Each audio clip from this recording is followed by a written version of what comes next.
আচ্ছা ভাই, আপনাদের দাবিটা কি মূলত এই যে 3টা মোটর সাইকেল এখানে আটকেছে, বিদ্যুতের মোটর সাইকেল জরুরি বিভাগে, ঠিক আছে? এই যে দেখেন, আর মূলত কি আপনাদের আপনাদের দাবিটা কি ভাই, একটু যদি বলতেন দর্শকদের সামনে। পরিস্থিতি খুব উত্তেজনা, খুব উত্তেজনা দেখেন।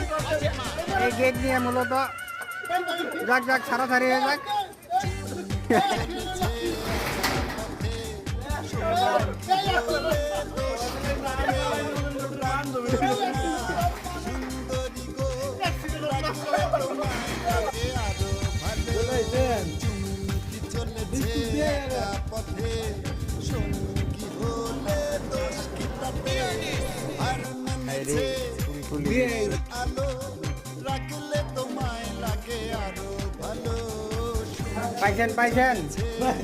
পাইছেন?